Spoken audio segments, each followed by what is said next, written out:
Night of the Living Dead is a classic zombie film by George A. Romero about a group of strangers who barricade themselves in a house to remain safe from a horde of zombies on the outside. This film is credited with popularizing the modern portrayal of zombies we see in pop culture today, and the film was pretty good. One thing I really loved about this was the black and white imagery, especially the lighting that added a cool dynamic to a lot of the shots. Sure, the movie is a little rough around the edges in some places, though it still ends up being a pretty enjoyable watch. Also, that ending scene, what a great and haunting way to end your film.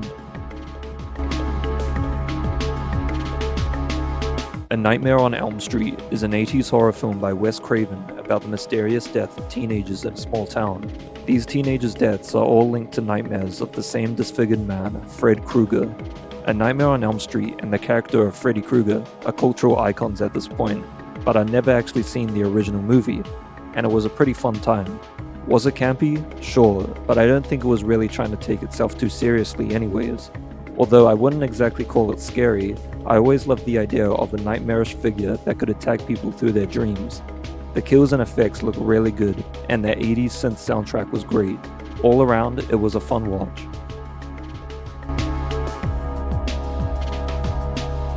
The Bird with the Crystal Plumage is a classic giallo film by Italian director Dario Argento, about an American writer who, when living in Rome, witnesses an attempted murder that's connected to an ongoing killing spree in the city. His trip back to America is delayed as he conducts his own investigation into the murders. This is a great murder mystery film, with twists and turns that keep you engaged throughout. The film also looks stunning, with vibrant colors and sets that make for some beautiful looking shots. The music is also a standout, with some great tunes that add a good amount of tension to various scenes. I ended up enjoying this one quite a bit. The Fly by David Cronenberg tells the story of the scientific genius Seth Brundle, who makes the first teleportation device, which he decides to test on himself. Unbeknownst to him, a fly manages to get into the pod, and the two beings become one.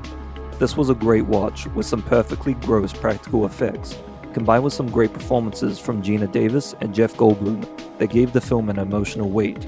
I watched Cronenberg's other film Videodrome not too long ago, and my main criticism of that film is that I didn't really care for any of the characters on screen, and felt disconnected to what was going on.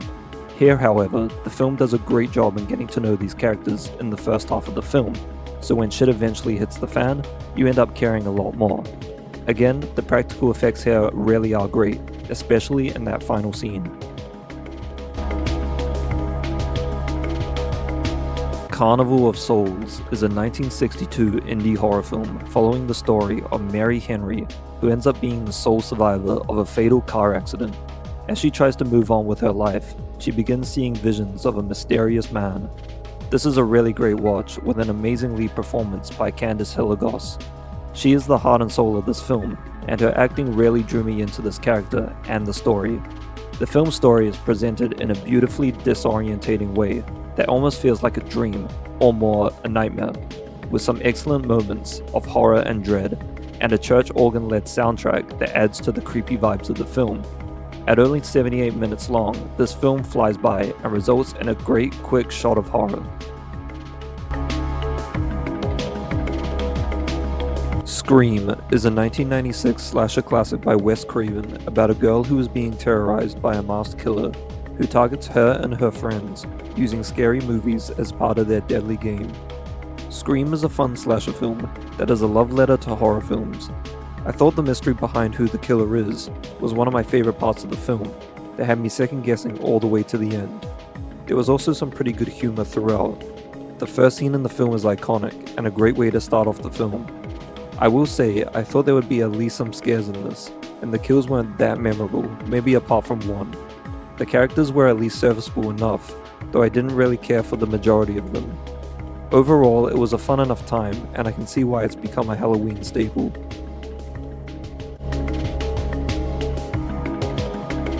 Retribution by Kiyoshi Kurosawa is about a detective who investigates a series of murders. One of the murders points to him being the prime suspect, and a ghost in a red dress begins to haunt him. Cure by Kiyoshi Kurosawa is one of my favorite films of all time. This film is not Cure, but it's still a pretty great time. Kiyoshi Kurosawa is the master of suspense and dread. and this film delivers. Many scenes in this are able to take over your body and make you feel uncomfortable. However, it does feel like this film is trying to be a combination of Cure and his other film Pulse, but it isn't exactly able to stick the landing. Like, all the puzzle pieces are there, but not all of them fit. This is a good movie, with great moments, and is still well worth the watch, especially for Kurosawa's masterful directing. It has some great twists too that added a lot to my enjoyment of the film.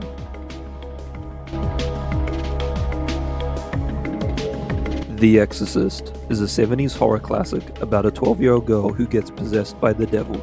Her mother is distraught and seeks the help of 2 priests who may be able to exorcise the demon out of her. I liked this, although I don't think I liked it as much as I thought I would.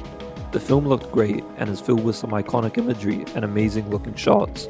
I was hooked in the beginning of the film, then it started to lose me during the middle, before a fantastic and iconic last 30 minutes. By today's standards, the horror in this is pretty tame, and I was beginning to feel its runtime, especially in that middle section. Like I said though, the actual exorcism scene is amazing and an easy highlight of the film. All in all, I had a good time with this, and it's now another classic movie that I can tick off my watch list.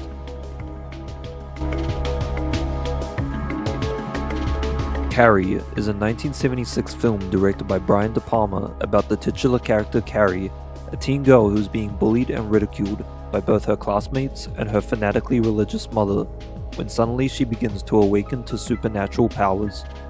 Brian De Palma has slowly become one of my favorite directors, and this is another one of his works I ended up really enjoying.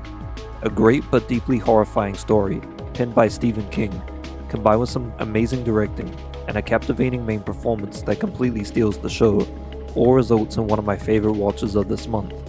The prom scene alone and the subsequent fallout was so well done, and Carrie was such a great character.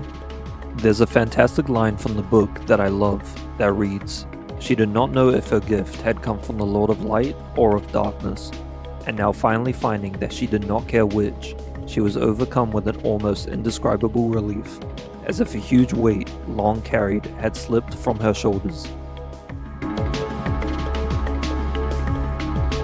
Eyes Without a Face is a 1960 French film about a doctor who is filled with guilt after a car accident that caused the face of his daughter to be disfigured. Him and his assistant then set out to kidnap girls so that he can remove their faces and attempt to graft them onto his daughter, making her beautiful again. For such a crazy premise, I didn't really feel much towards this film. It didn't help that I attempted to watch this after a long day, and the constant barking of dogs in this film was starting to give me a headache. Despite that, I thought the film was fine.